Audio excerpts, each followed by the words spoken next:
From Amsterdam. I started my career in jewellery since probably from a very young age. I would be making all sorts of pendants and bracelets and etc. But my father was quite a strong man, so I wasn't allowed to do anything further in jewellery or making. I was working as a diamond trader since I was 15. So if you come to Amsterdam and you go into any of the loose diamond sale rooms, I was there from 15 selling. We were very lucky. We had when we grew up, we had an English, Scottish and a Irish nanny and a cook. So we were taught languages straight away. So selling diamonds to the tourists coming into Amsterdam was just easy. It was like second nature, and I've always loved selling, and I've always loved jewellery. I was sent to do economics at university because my father was totally against the idea anything in the jewellery field or department. Wasn't allowed. I needed a sensible career. So I did. In Holland it works a little bit different with universities. I got into one of them, well, it was Groningen, so one of a really good economics university, and that's what it specialises in. And if you do your 2 first years, it is sort of like, it's called the propedeuse years. So you have already like a mini degree, and then you specialise in which aspect of economics you wanted to do. Unfortunately, my grandfather passed away, but bless him, that made it so that I was able, I inherited some money, and I went to Amsterdam. Our family home is in Amsterdam. And I went to do the gemology degree, which wasn't that easy, thinking about it, because in those days it was just Jewish men. I'm from a Jewish background, and because I've worked in the trade since I was 15 and kept on working in the trade through my degree, etc., I was allowed, and I was one of the first female girls that actually was sat the entrance test and was allowed to do my 4 years of gemology.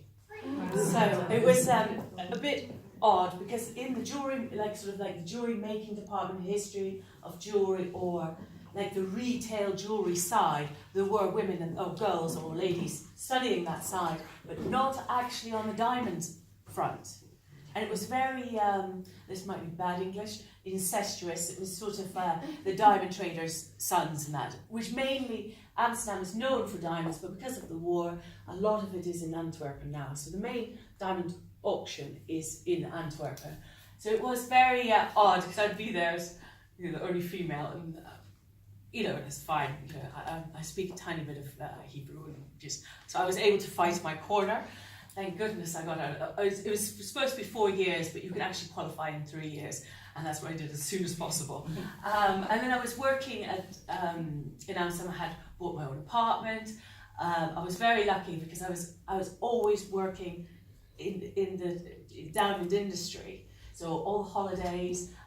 In Holland you have a 1 night a week is your late night shopping. So Thursdays I was selling diamonds, Saturdays and Sundays. Sundays was funny because who was the highest offer? So which diamond trader would offer you the most? You would go onto the ships, because basically the ship would come into Amsterdam, and they were like a bit of tax-free shopping. I don't know how it all works, but it was really fun. So with that, I was able to earn quite a good living. I loved what I did, very passionate. So why am I here? So I met an Englishman. He was a little bit older than I was. He did say the magic words, he'd look after me. And okay, I thought, right, I'll give it a go. So I came to England. So with all my qualifications, I went to a few jewellers in sort of Worcestershire. And one jeweller said they would retrain me. I thought that was interesting. And then the second one said, you're too highly qualified. I said, well, I need to start somewhere. So basically, the first week I came to England, or United Kingdom, I ended up selling houses. I had no idea what an airing cupboard was or whatever, but I was selling houses, and I got my first commission. I sold my first house within a week, and then a gentleman came with the deposit in cash. And I'll never, I was like, oh my God, what am I doing? And then from that, it was very funny because I had applied to some London jewellers, and I went for an interview to Asprey's in London, and it was totally different than what I was used to in serving customers, or eye contact, or it was just, I can't explain it. really couldn't believe it. So my interview was like this: you have to speak correct English. I said, fine. You have to do it our way. I said, that's brilliant. So you get training. They gave me a target. I said, if you leave me on my own on the shop floor, please, and I'll serve and I'll hit target, and then we'll speak again. So 18 months later, I was salesperson of the year for Asprey Group. So that was it. I was left alone. We had a little shop in, what is it called? Dorchester Hotel. There was a little mini Asprey shop there, and and then all sorts of things. Asprey and Gowns got married or whatever, and it was all very complicated. But they bought a shop in Birmingham called Nathan's. I don't know if you know Nathan's. It was in Corporation Street. They had a lot of beautiful, like antique jewellery, and also a little bit of, not really modern. So that was my new task, to make it sort of very dull, dark, dingy shop into beautiful. With, at the time, it was cream and etc. And I worked there for another sort of 18 months, and it was very annoying because constantly they were getting recruiting from outside for assistant manager, and I couldn't believe it. So I would hand in my CV and say, look, I've got all the qualifications you're looking for, you know me, I've worked for you, but I always constantly get passed in the interviews, and I just didn't understand it. And then we had two different managers sort of came in, and they left very quickly. And I had to sit. One of the owners, Joseph, down. I said, "What am I doing wrong? Am I doing, it's my age?" And then finally came through. Said, "We've never had a female as a manager of wow. the store." And I was like thinking, I couldn't believe it. I mean, that is so, old-fashioned.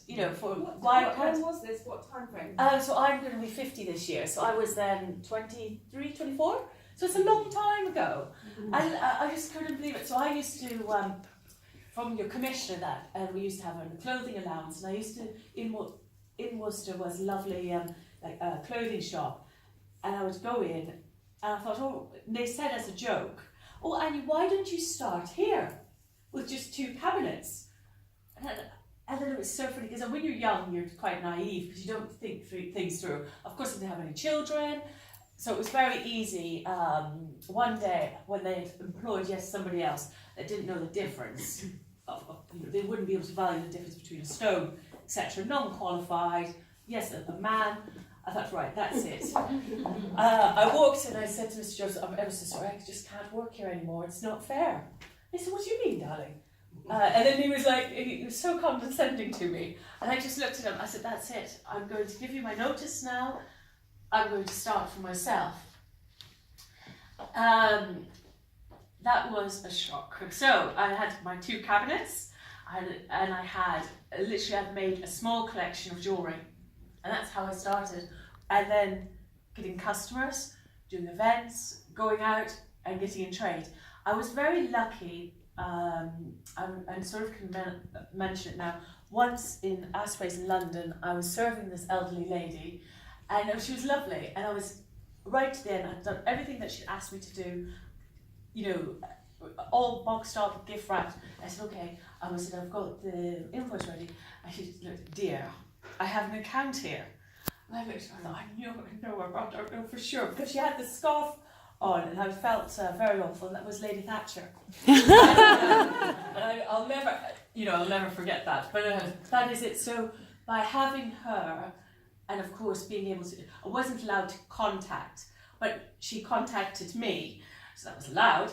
I mean, there was no GDPR in those days, and that made me, every month I would do anything that Lady Thatcher would give. So it could be a sterling silver frame with her signature on it, or if she needs to give a gift, if overseas, everything came through us. So, and like her daughter, I made the most amazing Tahitian pearl necklace for her, and then I saw her on TV, and she put a big plastic flower right on top of it, and I could have killed her then. Carol, isn't it? Yeah, Carol. And I just thought, oh gosh, there goes my reputation. But it was, that was very lucky. So every month I was invoicing a certain amount of money. So that was really a good start of starting your business. And it was sort of about, I do lots of everything in 18 months, I don't know. So then I had, 18 months later, a little shop in Friar Street came available, and I took that on, and it was rented, and I've said I loved it so much, so even though it was tiny, it was, my father always said overheads, keep them as low as possible, etc. And I said I would only move from there if I was actually going to buy my own building. And about 8 years ago, it would be Gold Cup Day, 8 years ago I sat at an auction and I bought my own retail premises. So that's where we're in now. We've got an upstairs room for private viewing, and yes, and that was it from, the rest is history. I work, hindsight's a wonderful thing to start your own business. I have 2 lovely children. It's a different ballgame. I'm on a hamster wheel, and you've got targets. Well, I make my own targets, but you've got my targets to hit, and it works very well. But it is constantly there's constantly challenges. I mean, I had one of my girls that I had one yesterday say that she was going to resign end of 28th of March, and she's lovely. I mean, she's does all of her updates. She's only part-time, but she's been with me for like 10 years, and it's like. And then I had another young girl that decided to go for a promotion. She said she was going to work 1 day less, the main day, Saturdays, and she would like 3,000 more. And it's things like those challenges. I just like, you have no idea how many hours I put in, how many hours behind the scenes, but it all looks, because once you're in, if you come in with your jewellery, it has to be calm. I mean, it's busy, but people mustn't know that you're under stress or perimenopausal, which I now definitely know I am. I get shouted at my children last and said, we haven't done anything wrong. But it is all the aspects of just being a normal woman, a mother, and running a business. And in my business, it's because Lucy said, why don't you not bring a load of jewellery? I said, yes, but I'm only allowed, without a security guy, only allowed to take a tiny bit with me. And it's very difficult. I can tell you, I think half of everybody here will know, everybody would have heard about the 4 C's, but there's so much more for looking at the 4 C's and the aspects of jewellery making, or how to do things, so I can by all means, I've got 2 boxes of different shapes of diamonds in ½ carat and a carat, and then I've got the sizes. The tiny one is missing of the different sizes of diamonds. A little bit of jewellery that I've just made. But it's passion, anything we make, design, remodel, that's what we do. So it doesn't matter what you bring in, we can, make it like a modern piece. We do lots of that, redesigning. If you have some diamonds, you want to match other stones with them, that's what we do. We do a lot of bespoke, handmade jewellery. I don't know if there's any questions. I'm trying to do it within the time. You've done really well. Minutes. Well done, Anja. Thank you. Do you ever have people asking you about keeping stones and if they ever need to emigrate and flee? Oh, that's actually because I am Jewish. So what happened? I'm from a Russian family, that escaped to Poland and Poland to Amsterdam. And yes, a lot of the hems of dresses and curtains. Yes, a lot of stones were smuggling that way. We were Yes. talking about it at book group last night. Yeah, it's very true. It's very true. And what, very romantic stories. Yeah. and what is the true? Sometimes they say a diamond engagement ring should be a multiple or whatever of your spouse's salary, so that if they pass away, then you can sell it and survive for a little while. Is that it? I didn't know that.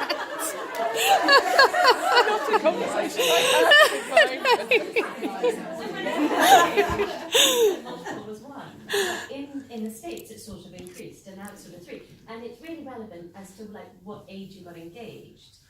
Yeah. Anyway, That's very true. If you're young and you're students, you wouldn't have the money as such to invest in a diamond. But then I always think you should keep the sentimental of the engagement ring, but remodel it into something else. Or let's say if you had, a 25-point diamond, then add, like a larger, you can do 3 stone, or you can do all sorts. have you ever Earrings. Have you ever heard of that ratio or anything like that? Yes, I mean, yeah. at Asprey's it was always, the guideline was always 3 times. 3. Okay. I'll stand up. You tell me. No, and it is a lot of also our circumstances change as well. So if there is like a split up, you know, we do a lot of that as well. It's just sorting out the jewelry and just recycling it in something else. Yeah. I think, yeah. How are you affected by the